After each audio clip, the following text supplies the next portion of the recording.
네, 여러분 안녕하십니까? Q5 English입니다. 오늘 처벌하다, 벌주다 이렇게 번역되는 punish, discipline 이 두 단어의 의미 차이를 자세히 알아보도록 하겠습니다. 먼저 punish, 어떤 과거의 위법, 위반에 대해서 고통을 느끼게 하는 겁니다. 그것이 중심이 되는 거죠. 즉, punish는 고통 중심입니다. 받는 사람이, 즉 처벌받는 사람이죠. 굉장히 기분이 나쁘고요. 부정적 느낌을 갖게 됩니다. 어떤 일을 했을 때 거기에 보이는 반응이 되는 거죠. 그런데 discipline이라는 것은요. 규정이라든가 규칙을 좀 더 잘 따르도록 하기 위해서 좀 더 좋은 선택을 하고 따르도록 가르친다 라는 느낌이죠.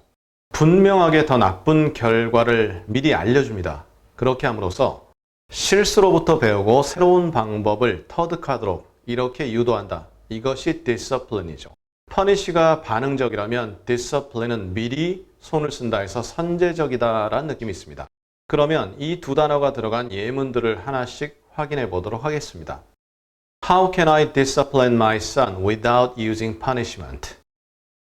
처벌을 사용하지 않고 어떻게 저희 아들을 discipline 시킬 수 있나요? 이 느낌을 우리말 한 단어로 한다면 벌 주지 않고 어떻게 벌을 주나요? 이상하잖아요. 그러니까 처벌을 하지 않고 어떻게 아이를 잘 훈계할까요? 그래서 discipline은 훈계라는 개념으로서 아주 잘 어울릴 수 있습니다. I should not be punished for the actions of others. 다른 사람들의 행동 때문에, for, 이유죠. 때문에 나는 벌을 받지 말아야 한다. 다른 사람이 잘못했는데 내가 왜 벌 받냐?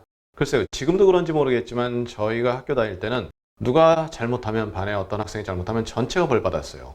받으면서 좀 억울했죠. 그런 느낌 두 번째 문장에서 가져보시면 됩니다. 그 다음입니다. I remembered being punished for speaking Korean. 한국말을 한 것 때문에 being punished 됐던 것을 기억했다. 이 remember 다음에 ing을 쓰게 되면 과거 행위를 기억하는 거죠. remember to 하면 앞으로 할 것을 기억한다 이런 내용인데 아마도 영어를 써야 하는 그런 상황인데 한국말을 쓴 것 때문에 벌받은 기억이 난다. 이러한 내용이 이 문장입니다. 그 다음입니다. Corporal punishment doesn't work. Corporal punishment, 체벌이라는 뜻이죠. 물론 corporal이 아니라 그냥 punishment만 써도 사실 느낌 안 좋은데 corporal 하면 몸과 관련된 몸의 이런 뜻이거든요. 즉 몸에 벌을 가하는 거죠. 이건 먹히지 않는다. 아주 어린 꼬마들은 혹시 모르겠지만 일반적으로는 어느 정도만 돼도 안 먹힌다 그러네요. 이 체벌은 먹히지가 않는다, 효과가 없다 이렇게 이해가 되죠. Effective discipline is more difficult for busy parents. 효과적인 훈계는 더 어렵다 이거죠. 바쁜 부모에겐 부모가 정신없이 바쁘다 보면 효과적 훈계는 고사하고 아예 제대로 이렇게 거들떠보지도 못하는 그러한 상황이 될 수도 있잖아요. 그것이 이 문장에서 추론이 될 수 있죠. 그래서 효과적인 훈계라는 거 상당히 힘들다. 바쁜 부모에겐 그렇게 이해가 되죠.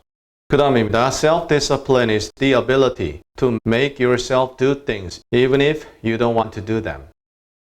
Self-discipline, 자기 훈계, 자기 절제 쪽일 것 같아요. 자기 절제란 이 절제, 훈계에 다 비슷하게 쓰이거든요.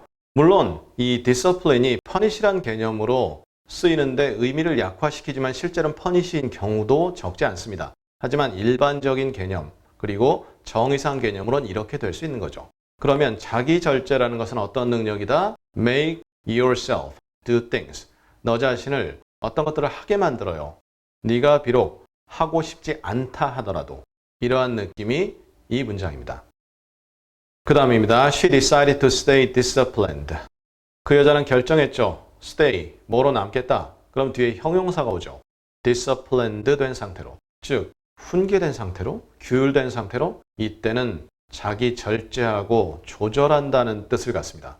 예를 들어 매일 동일한 시간에 일어난다. 학교를 가는 그러한 상황 또는 직장을 나가는 그러한 상황이 아니라 하더라도 매일 동일한 시간에 일어난다. 힘들어 죽겠다. 눈 비비면서 아이고 일어나기 싫어 5분만 더 이러한 느낌. 그런데 stay disciplined 하면 그래도 벌떡 일어난다는 얘기죠. 그래서 자기 자신을 억제하고 조절하기로 결정했다. 그 말은 매일 예를 들어 같은 시간에 일어난다. 이렇게 되죠.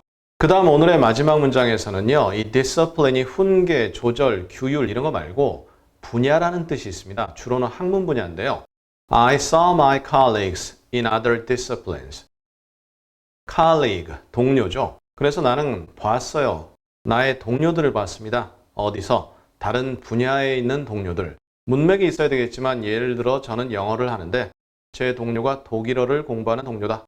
여러 가지 비슷한 상황이 있을 수 있잖아요. 그러한 동료들을 만났다, 보았다 이렇게 되는 거죠. 자, 이렇게 해서 오늘 punish, discipline 같은 줄 알았는데 다른 단어죠. 네, 상당히 비슷한 지향점 갖는 것 같은데 아니거든요.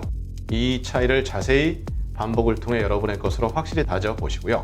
우리 다음 시간에는 punish에다가 ing을 붙인 punishing, 이것이 어떠한 형용사로 쓰이는 예들이 있습니다. 그래서 그 예들을 다음 시간에 자세히 나눠보도록 하겠습니다. 감사합니다.